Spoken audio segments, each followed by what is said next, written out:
Okay, good morning.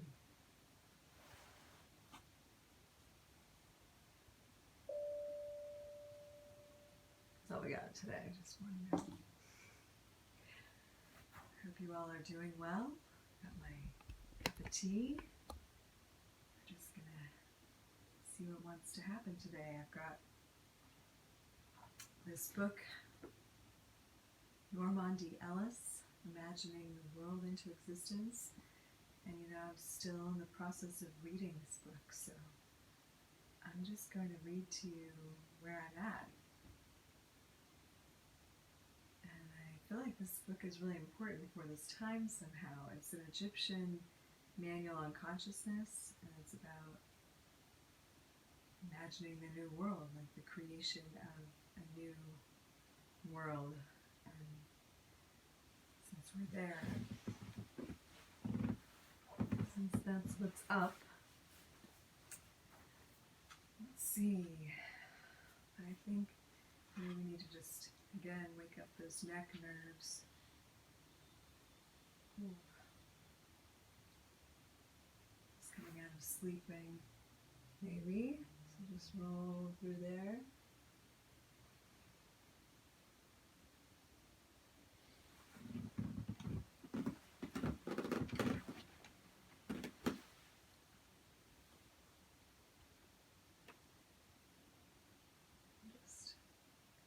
Few to either side.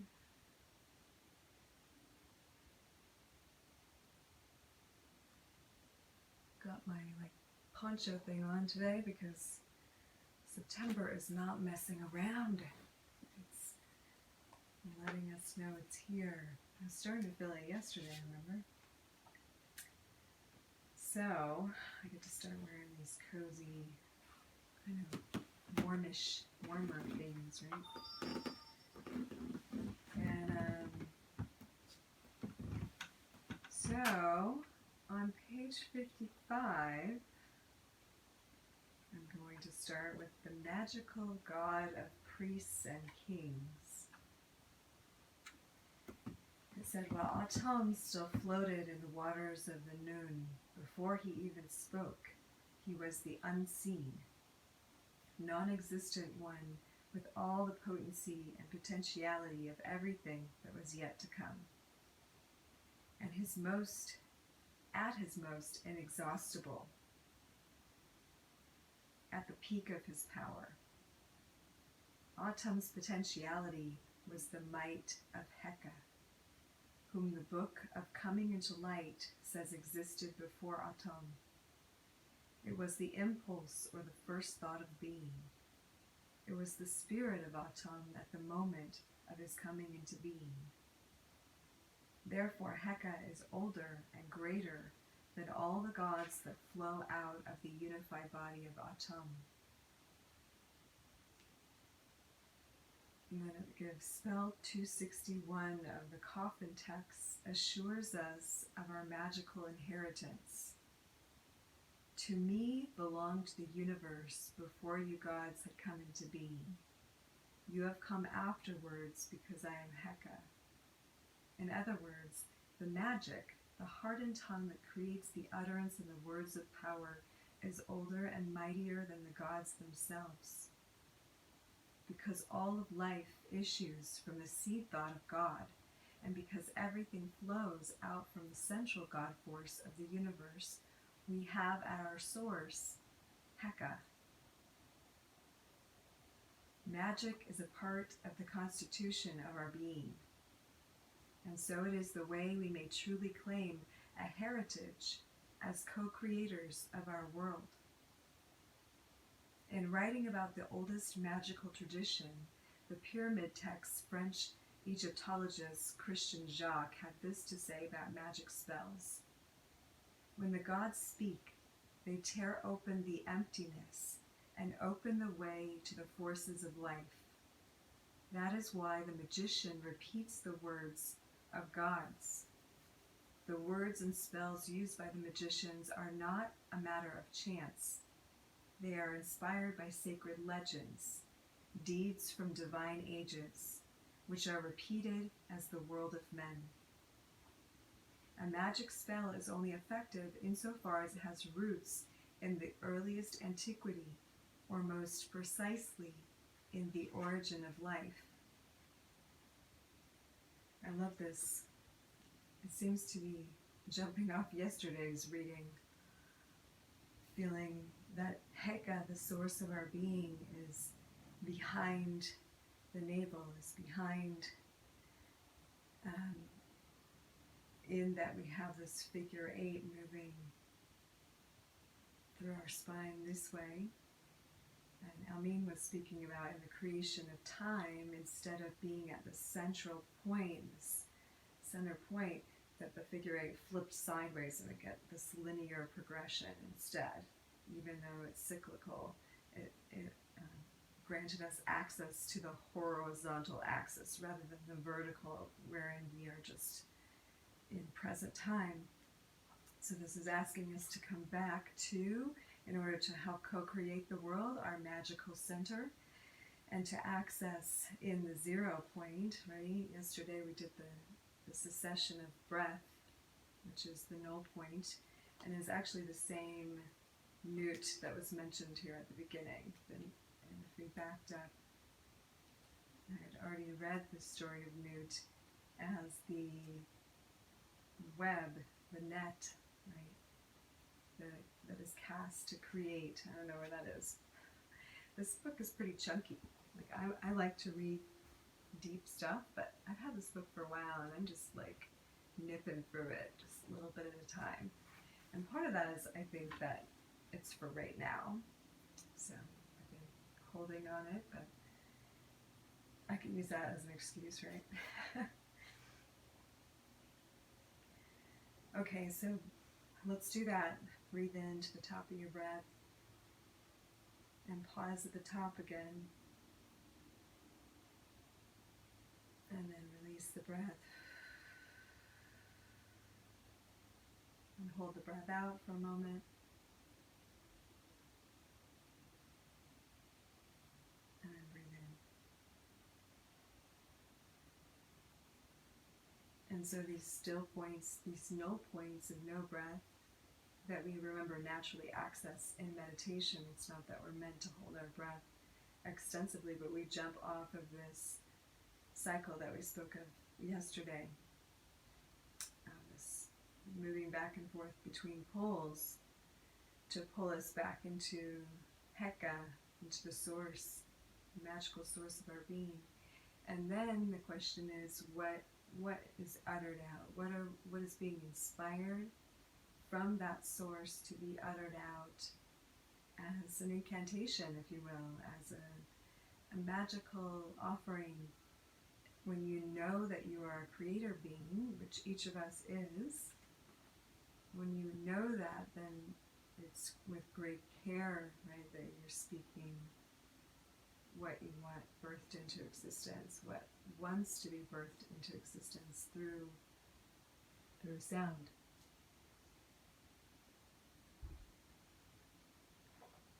This is exciting. I'm going to pause a moment for a little bit of this morning's snack. So I ate the forager yesterday, but it was cherry flavored, and this is lemon. So this is again like cashew milk yogurt. I'm digging this stuff.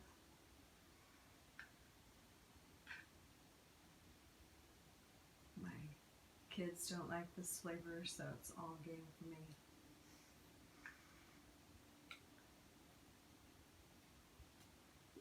Okay, let's see what happens next. The Middle Kingdom coffin texts affirm that my soul is God. I am the creator of the Word. For more than 2,000 years, this affirmation has been repeated. I am the creator of the Word. My soul is God. I am the creator of the Word. Think of that, for more than 2,000 years.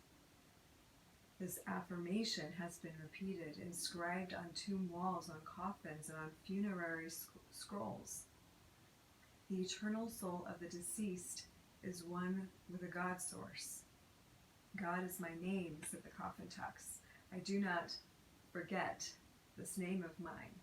this is interesting because yesterday again, I'm loving how these days are building on each other. We spoke of as we're moving into fall, at least in the northern hemisphere, that we're moving into the death process, right? Into fall and winter, that is the decay and the dying of these previous cycles and the foliage and so forth. And it's also a death process for each of us. We get to go through a transformation, a shedding of what's no longer serving us, so we can prepare in the womb of the deep winter to seed again new creation. We really align ourselves with the season. It's very powerful to utilize these times. So I didn't even know this. I didn't remember where I was in this book. It's been a while. I love that we're reading from the coffin texts, because we're in the death energy already, receiving the message early. That's what I even think a psychic gift is. It's just a natural part of life. When you're attuned to, then information comes to you. It's not that you have some special thing, even though it's special to those who have not yet aligned with it. It is just a natural part of becoming. So, everything that exists operates through the energy that emanates from the seed of God. Atom was the etheric atom that existed in the nothingness, and this is the ATOM. But I am thinking how much this aligns with the Christian Adam and Eve story also. So the atom in here is the ATUM, the etheric atom, ATOM, that existed in the nothingness. But it's interesting because of the story, it also aligns with the ADAM, right? What drew the universe forth from the void? Question mark. Heka, the word that God uttered with the force of his voice and power of his will. The hieroglyphs of Heka's name supply us with the images of that divine force, using two symbols as part of the name itself. And I want to show you it, but it's so tiny. It's really tiny. You see those symbols? One kind of looks like a DNA spiral,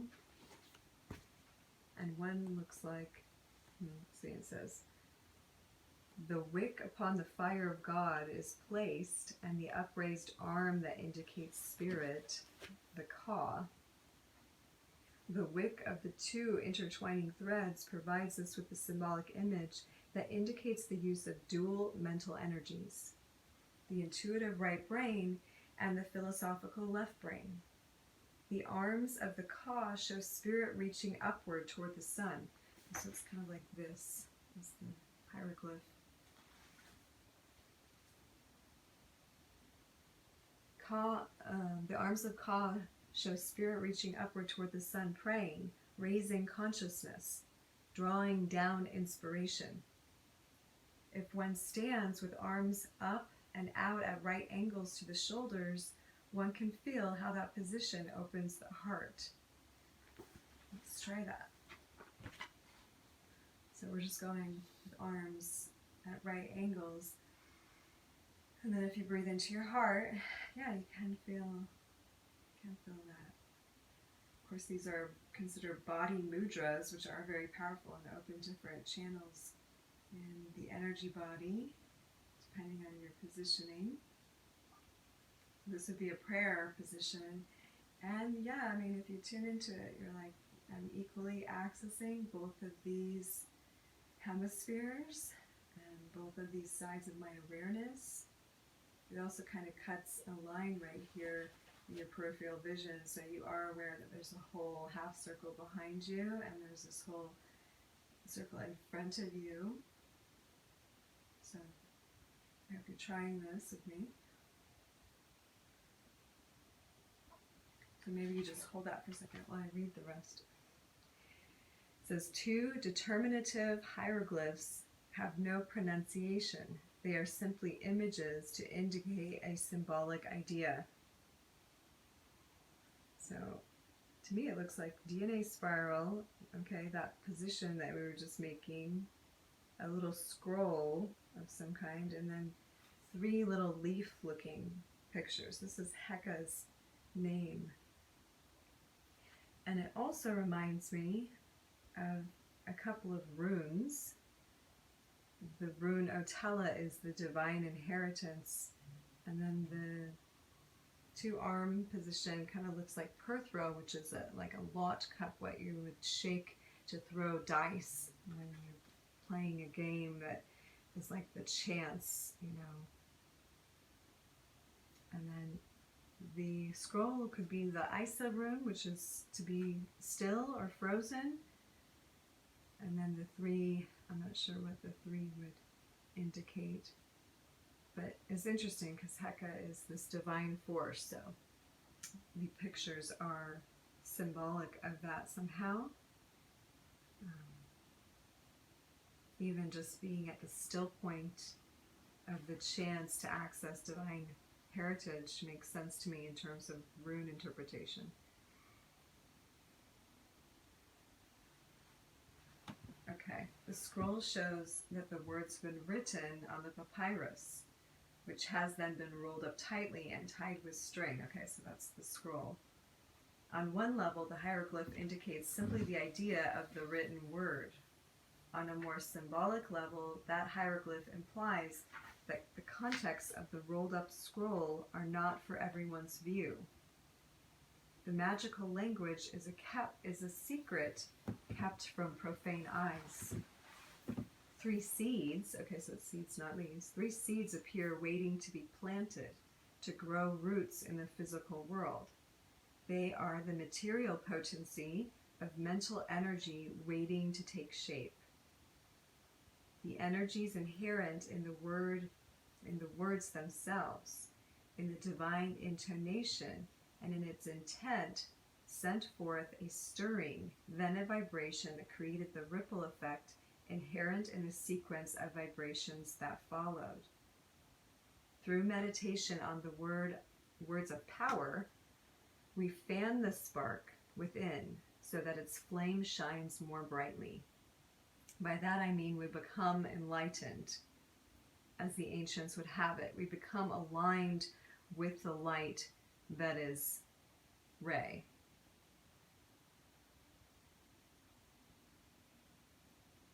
Ray is my youngest middle name, too. So, I think that's a little challenge for a moment to just meditate on that internal light, which is here, right? Is the Heka, the source, the Hara in other traditions is the solar plexus chakra, where we hold that energy, where we're plugged in from source. And then it is to ignite the magical incantation, right? In yoga, we would breathe from this center then to the throat, and then back down to like solidify that connection between the source place and the place of verbality. Is that a word? Where we're going to verbalize what it is. So let's just do that for a moment. So you're breathing from the solar plexus area right below, up through the heart center to the throat, and then back down again. And actually you are seeding this energy with your heart's desire on the way up, you know. So it's almost like you get 3 magical wishes, 3 seeds of intent.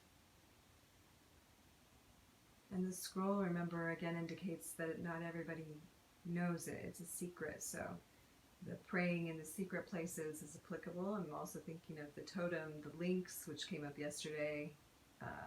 If you were on the kids' totem video, not my morning show, which is the keeper of secrets.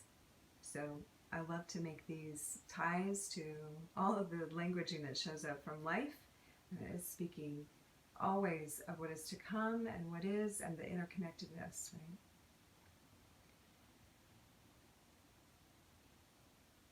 And then to kind of allow this energy to start making form, let's breathe in, and then let's just let ha sound to come out. And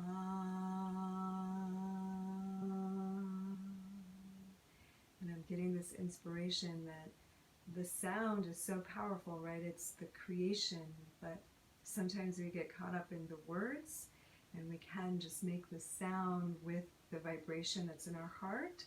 So coming into like love in the heart, gratitude in the heart as we breathe, and then just allowing it to come out through the sound so that we're creating the vibration of our heart. Verbally, we're using our sound to do that.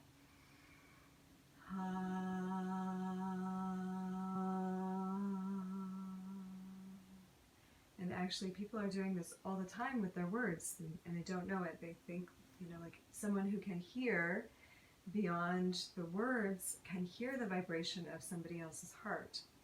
And so no matter what the words are saying, if they're not what the heart is saying, it's a misalignment, and you can hear it in their voice. You can hear that breakup between the heart and the mind, where it's saying something differently. And actually the heart speaks louder than the words, if you've noticed.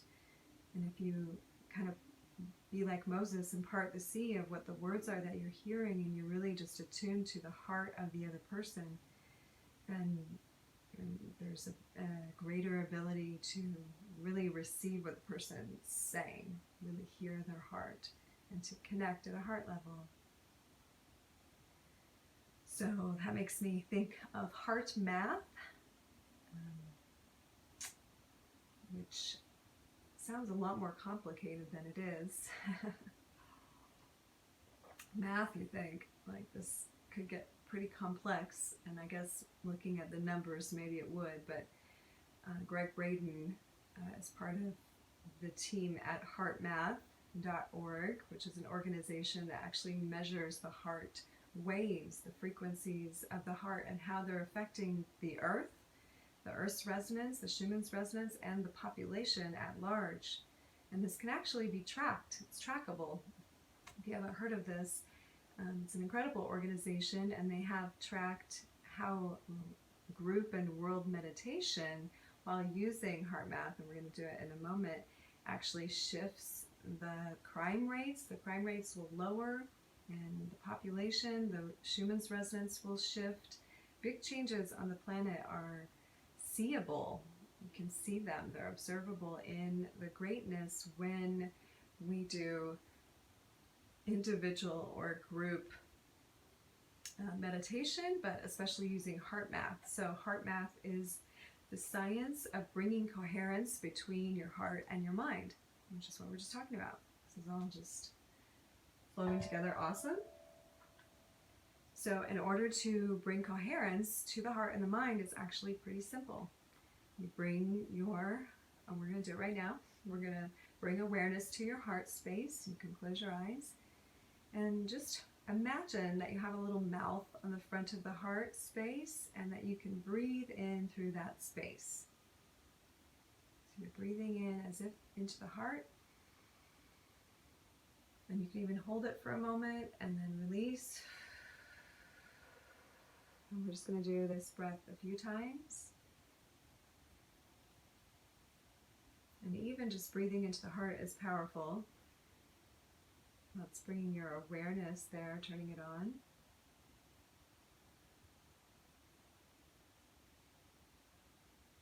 And now the next important element is to think of someone or something that you appreciate very much. And just think of that person or persons. Maybe it's your kids, animals, someone close to you. Maybe it's a situation in your life you're super grateful for. Just bring that to mind and allow yourself to sit in the gratitude for a moment. And then you're going to combine those two of breathing into your heart with the gratitude. So you're breathing this gratitude and appreciation for this thing or this person in your life.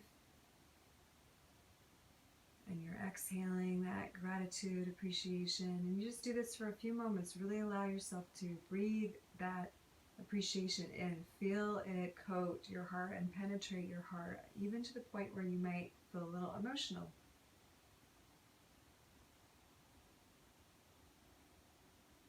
And in this simple technique, stress levels immediately drop in the body, anxiety levels drop, and the more that you do it, the more it begins now to bring this coherence between the brain and the heart. Because you're thinking of this thing, but you're feeling this thing. And there is a linking, a yoking, a yoga. It's a really simple yoga.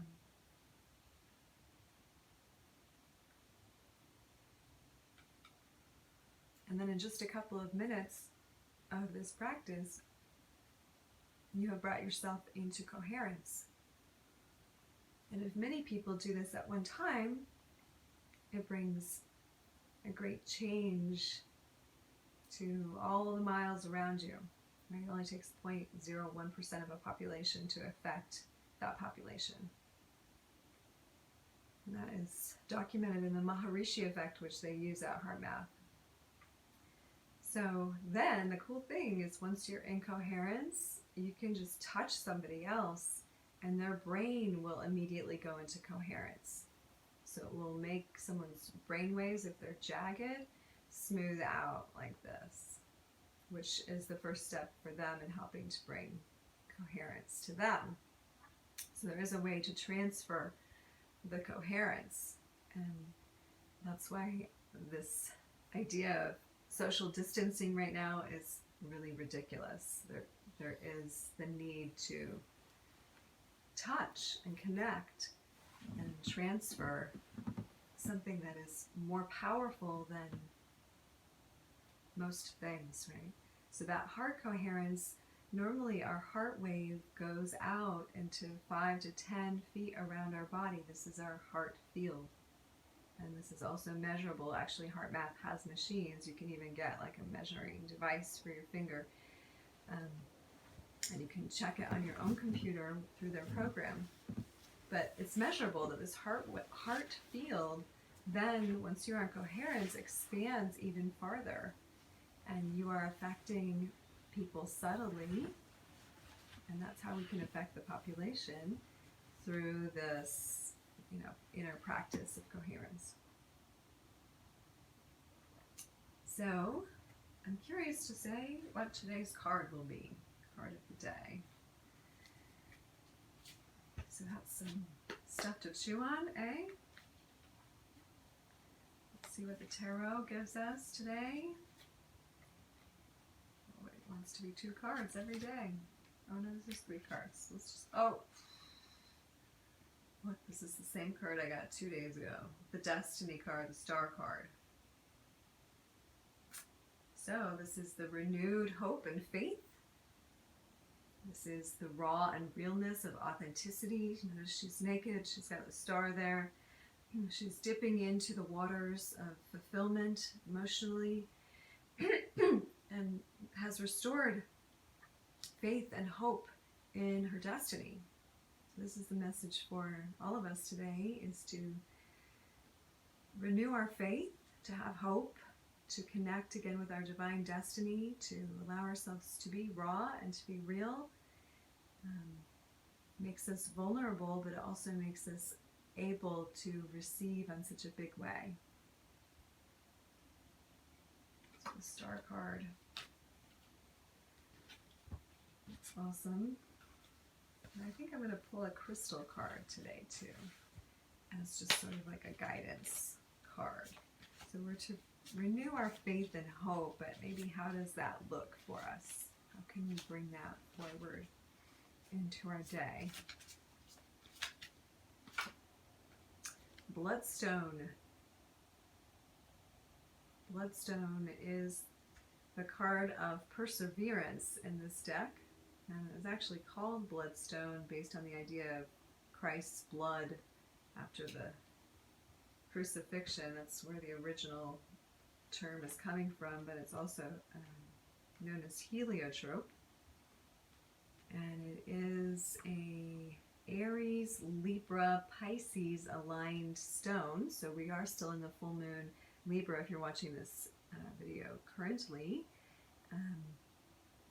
Or If you are not, then the stone, it does resonate with those frequencies and helps to purify and align the lower chakra centers, which is really important in order to be able to access your third chakra.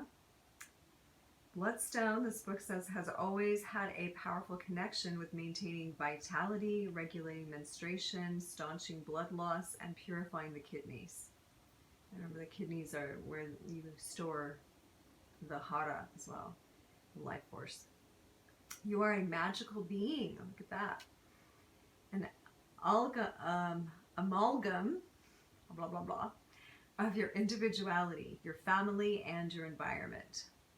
It's an urge to let go of the past, look closely at your ancestral line, recognize toxic patterns subconsciously running your life, break away and be strong.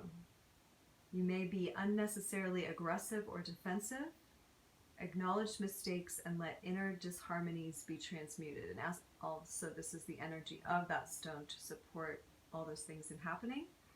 And the divination is detoxification and chaos precede transmutation.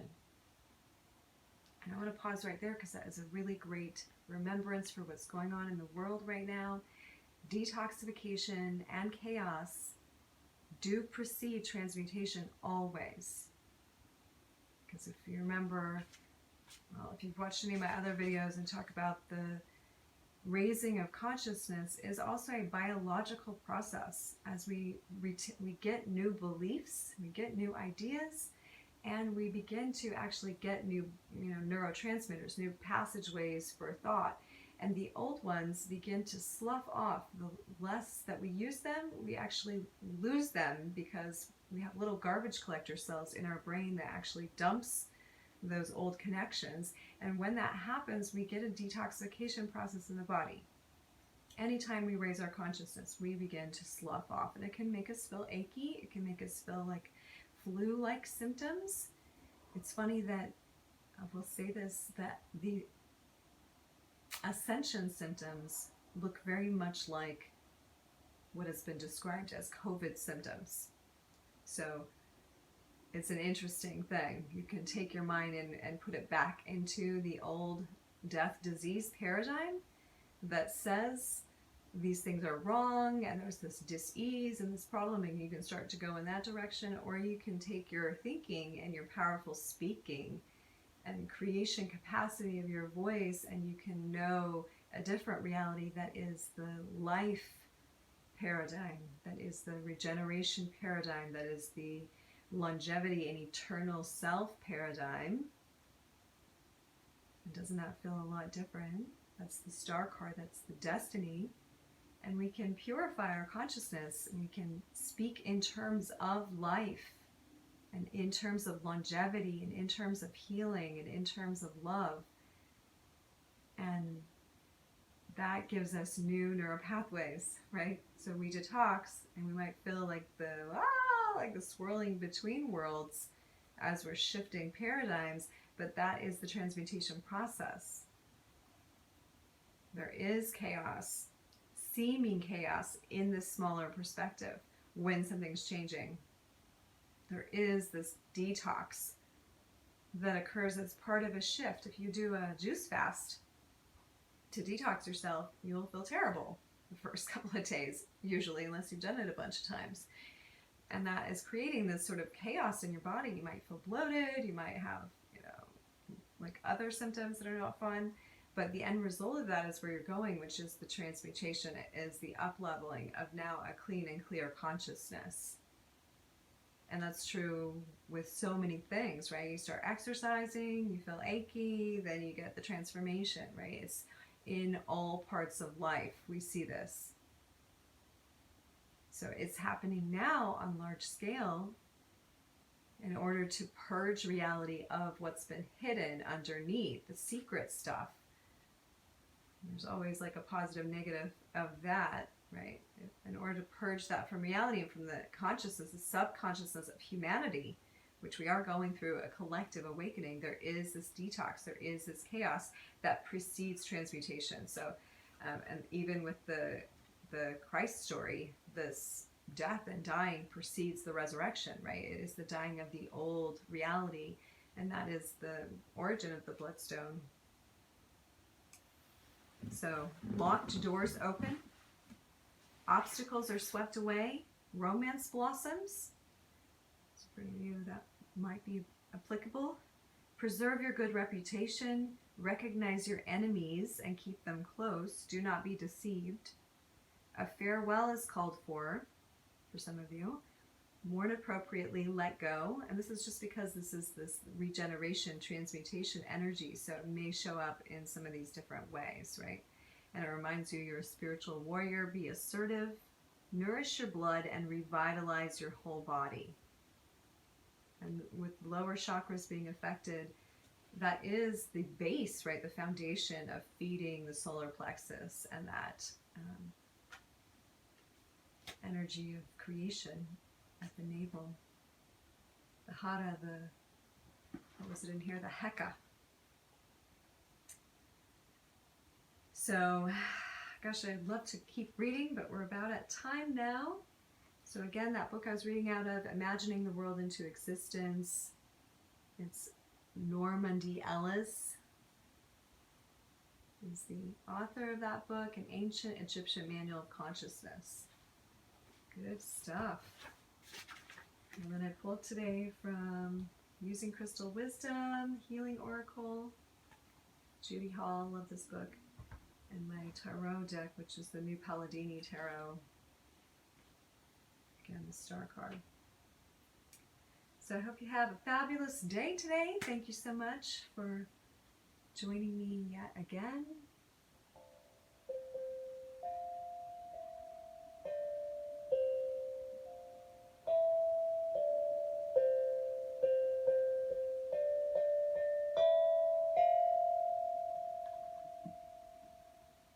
Go and take some deep breaths and speak the new world into existence.